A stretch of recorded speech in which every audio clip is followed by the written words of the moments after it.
പ്രിയ സുഹൃത്തുക്കളെ, തുറന്ന പുസ്തകം ഗ്രൂപ്പിൻ്റെ ലൈഫ് ടിപ്സിലേക്ക് ഹൃദ്യമായ സ്വാഗതം.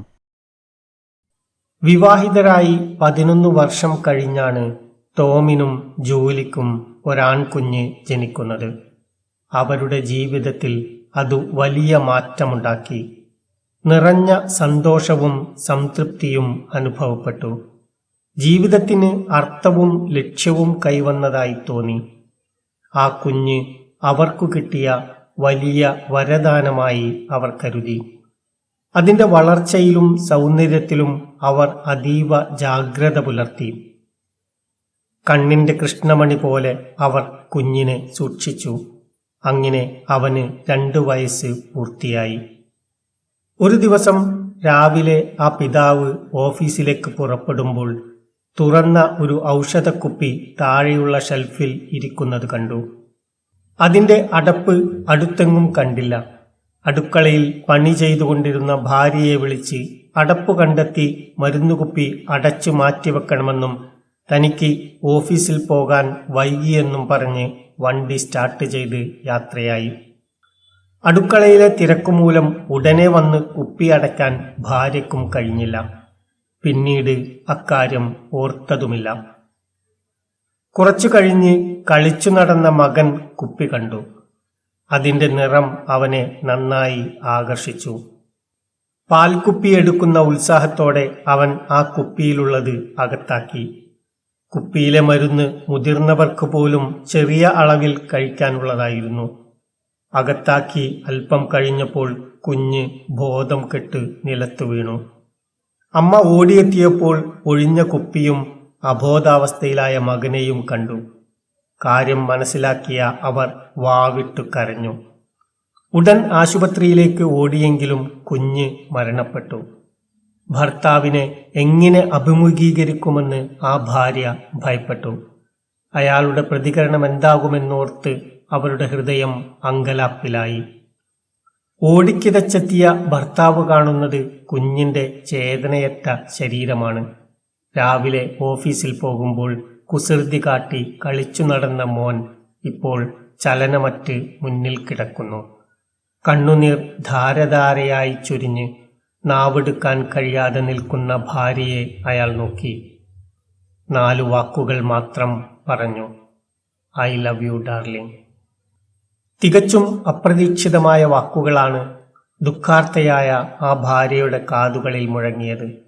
ഇങ്ങനെയൊരു പ്രതികരണമല്ല അവൾ പ്രതീക്ഷിച്ചത്. തന്നെ കുറ്റപ്പെടുത്തി കോപത്തോടെ സംസാരിക്കുമെന്നാണ് ഭയപ്പെട്ടിരുന്നത്. പ്രിയപ്പെട്ട കുഞ്ഞിന്റെ വേർപാട് വരുത്തിയ ദുഃഖം ദുസ്സഹമാണ്. അതിന്റെ കൂടെ ഭർത്താവിന്റെ കോപവും ശകാരവും ഭയന്ന് അവൾ സ്തബ്ധയായി നിൽക്കുമ്പോൾ എത്ര ആശ്വാസം പകരുന്നതായിരുന്നു ആ വാക്കുകൾ. കുഞ്ഞ് മരിച്ചു. അതിനെ തിരികെ കിട്ടുക സാധ്യമല്ല. അപ്പോൾ അതിന്റെ അമ്മയെ ശകാരിച്ചതുകൊണ്ടോ അവളുടെ നേരെ ആക്രോശിച്ചതുകൊണ്ടോ പ്രയോജനമൊന്നുമില്ല. കൂനിന്മേൽ കുരു എന്ന പോലെ പ്രശ്നം സങ്കീർണമാവുകയേ ഉള്ളൂ. തന്റെ ഭാഗത്ത് കുറ്റമില്ലെന്ന് പറയാനൊക്കുമോ? എത്ര ധൃതിയുണ്ടായിരുന്നാലും ആ കുപ്പി ഭദ്രമായി അടച്ചു മാറ്റിവെക്കാമായിരുന്നു. അതു ചെയ്യാതെ അടുക്കളയിൽ പണി ചെയ്തുകൊണ്ടിരുന്ന ഭാര്യയോട് പറഞ്ഞിട്ട് പോവുകയായിരുന്നില്ലേ താൻ ചെയ്തത്?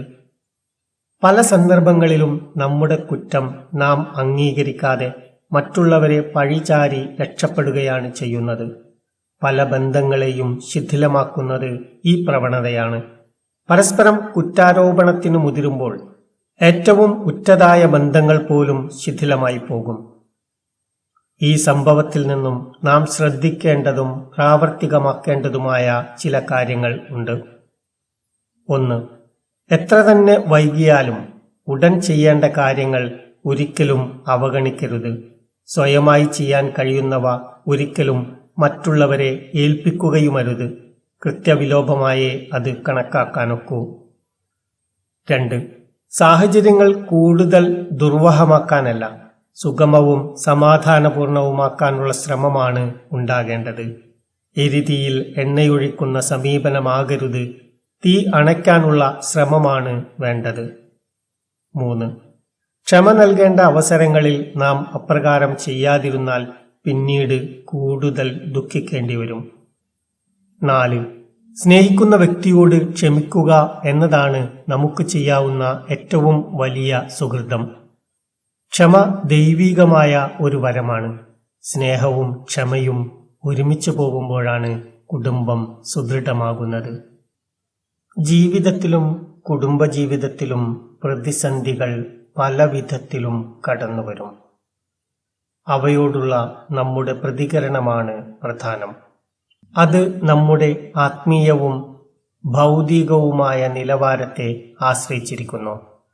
പ്രവൃത്തി വളരെ പ്രധാനമാണ്, എന്നാൽ പ്രതികരണമാണ് അതിനേക്കാൾ പ്രധാനം. Action is important in life, but reaction is all the more important. ഒരേ സംഭവങ്ങളോട് തന്നെ പലരുടെയും പ്രതികരണം വ്യത്യസ്തമായിരിക്കും. ഓരോ വ്യക്തിയുടെയും മനോനില പ്രതികരണത്തിൽ പ്രതിഫലിക്കുകയും ചെയ്യും. എല്ലാവർക്കും നന്മകൾ നേരുന്നു. നന്ദി.